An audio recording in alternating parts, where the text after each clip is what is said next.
Julie Davis, and I'm the Vice President of External Relations and Advancement at Trent University in Peterborough, Ontario, Canada.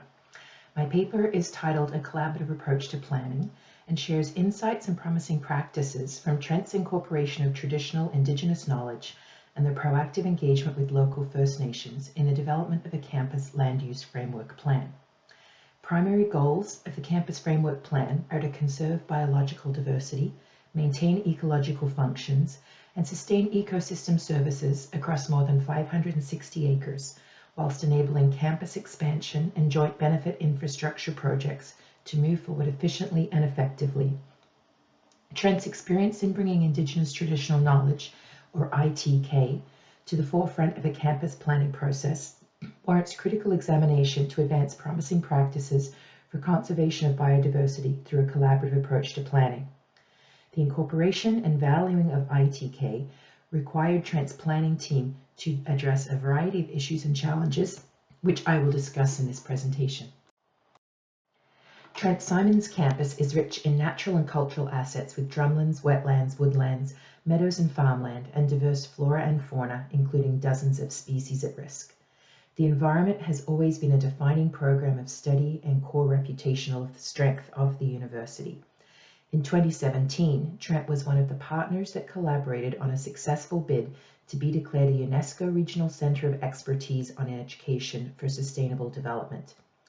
Trent is also home to Canada's first Indigenous Studies program, and Trent's Indigenous Environmental Studies and Sciences program remains unique in the Canadian post-secondary sector.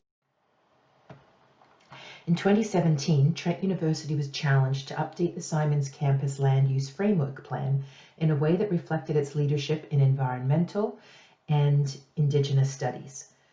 Wetland protection, conservation of biodiversity, habitat protection for species at risk, and wildlife road mortality were key issues of concern in the planning process, along with a desire to see Indigenous traditional knowledge and the local First Nation communities play a visible and meaningful role. In response, Trent formally launched a planning process with expressed intent to take an ecosystem approach to integrate nature area stewardship with the Land Use Framework Plan, to document natural features and species to be considered in the context of land use plans, and to identify natural areas to be considered for rehabilitation and restoration. Trent's academic leadership in Indigenous studies were at the forefront in designing this planning approach, and as such, the plan was to include engagement with local First Nations and collection and integration of ITK. As you can see in this graphic, collection of Indigenous traditional knowledge was listed as a key component of Phase 1 of the plan. A fundamental underpinning of the Indigenous engagement process was the recognition of the treaty lands on which Trent University is located and the associated treaty rights of the local First Nations. Across the country, the litigation and settlement of treaty rights was a critical context for Trent's plans. In 2018, the Olduvai litigation was settled between the federal government and the Mississauga First Nations, which recognized the First Nations' continuing treaty harvest rights in the area that includes the Trent University's Symons campus. This image illustrates that commitment through the unveiling of a display on the Trent's treaty lands. At the inception of the planning process, Trent engaged an Indigenous consultant who subsequently advised on and led engagement with the Indigenous students and faculty and the local First Nations communities.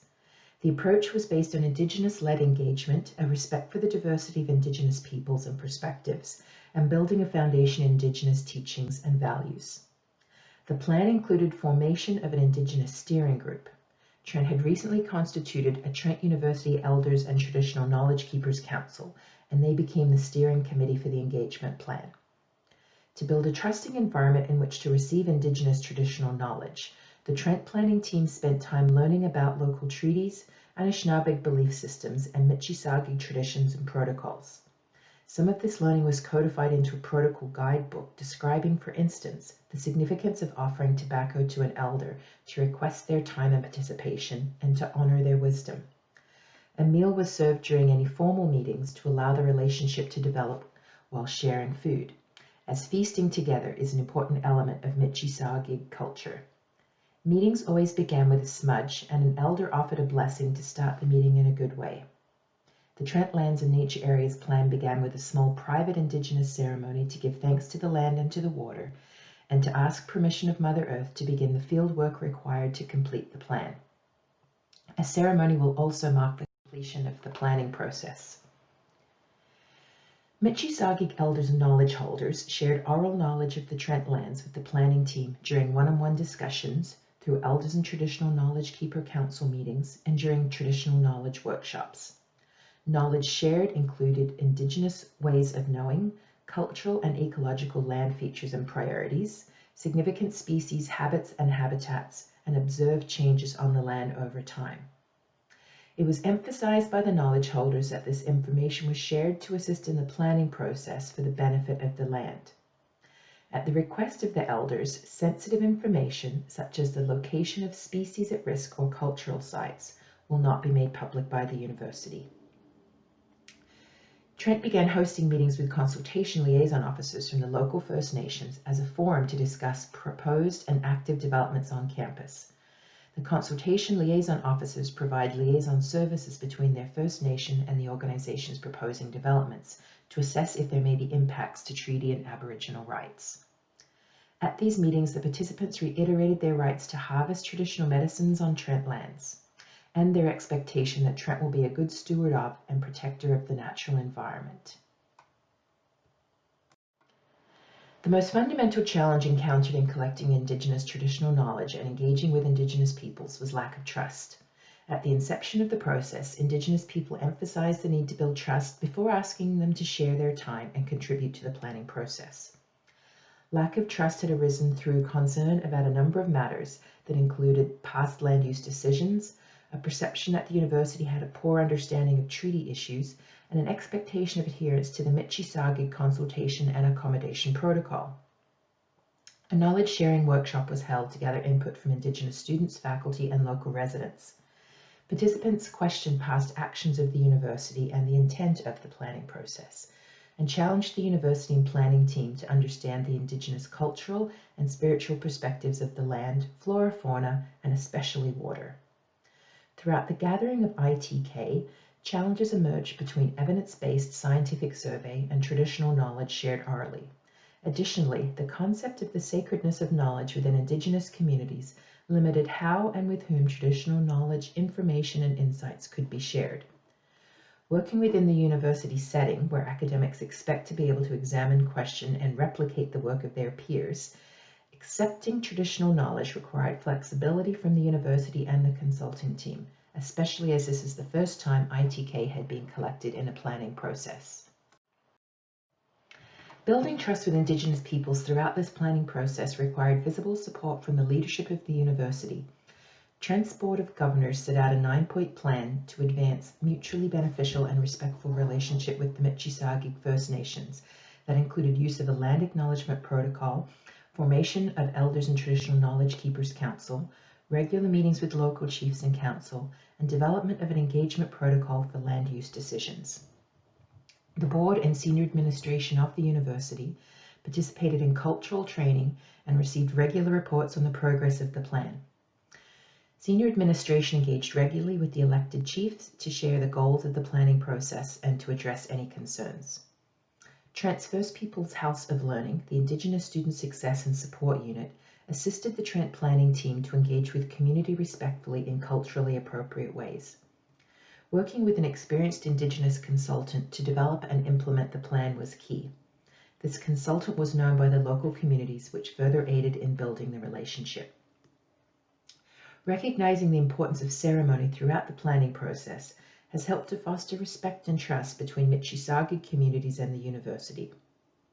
Starting off the project in a good way with ceremony, hosting meals at every meeting, and closing with ceremony shows respect due to Indigenous culture and the value of the land, water, and biodiversity of the campus. The photograph here is from a ceremony prior to the removal of trees for a road expansion project. By placing environmental study in the first phase of the planning process, the university demonstrated a renewed commitment to the environment and biodiversity on our lands. Using an environment-led and ecosystem approach to land use planning helped to build trust with First Nations that Trent shared their commitment to care for the land. plan is in the final stages of development, due to be presented to the Trent Board of Governors in December. The draft vision shown here highlights the continuing commitment to respecting Indigenous traditional knowledge.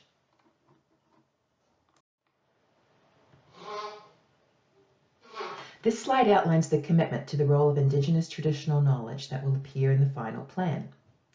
The use of ITK in ecological research is still an emerging practice. The approach described in this paper deals with the collection of ITK for land stewardship and to inform land use through a multi-year structured engagement process.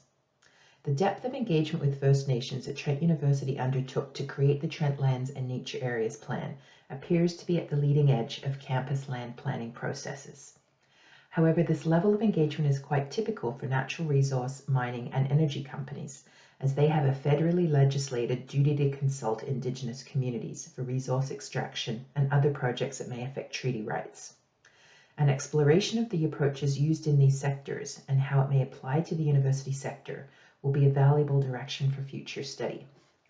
Further, studying successful collaborations between Indigenous people and landowners to implement natural heritage management plans, including conservation of biodiversity, would be valuable. Miigwech.